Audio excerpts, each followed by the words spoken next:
Hikayat si miskin.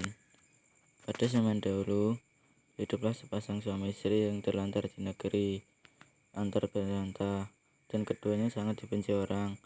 Setiap kali mereka mengemis di pasar dan kampung, mereka dipukul dan diusir hingga ke hutan. Oleh karena itu, mereka tinggal di hutan dengan memakan batang kayu dan buah-buahan. Setelah beberapa lama, maka istri si miskin pun hamil. 3 bulan lamanya.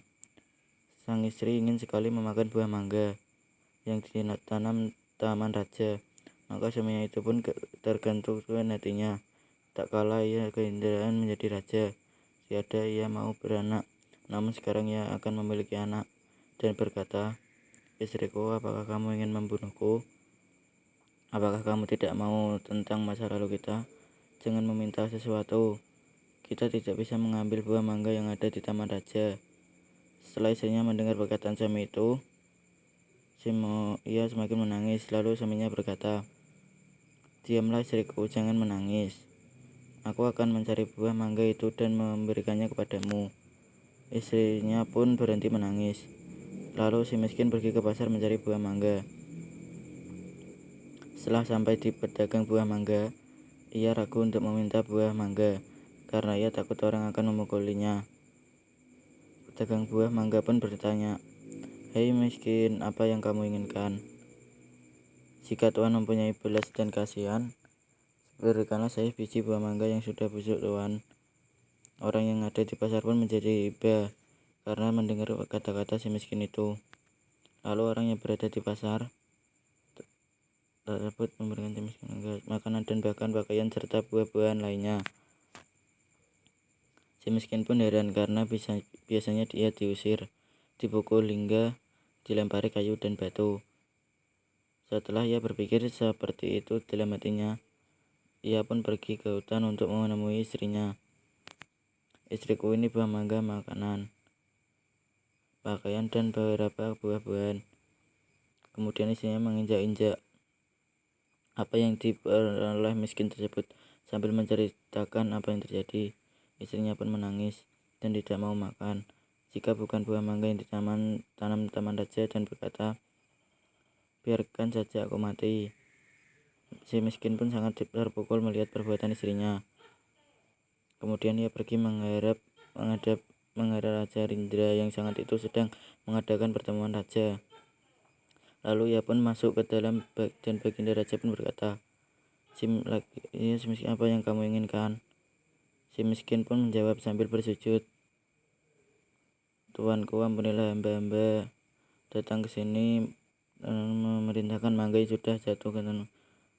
Apa yang kamu inginkan dengan buah mangga itu untuk dimakan, tuanku?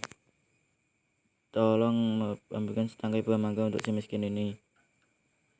Kemudian ambilkan buah mangga tersebut untuk si miskin yang sedang bersujud kepada baginda raja.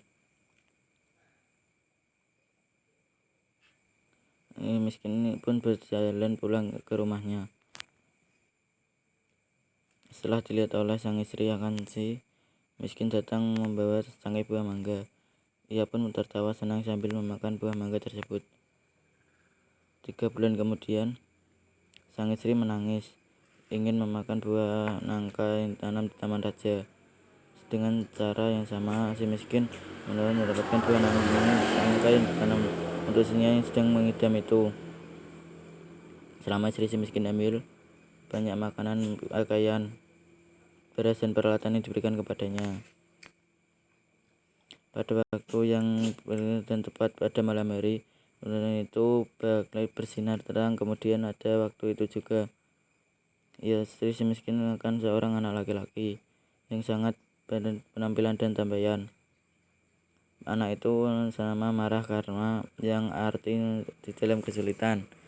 Dengan takdir Tuhan yang Maha Esa melimpahkan kepada hambanya, si miskin pun menggali tanah untuk membuat tempat tinggal untuk keluarganya.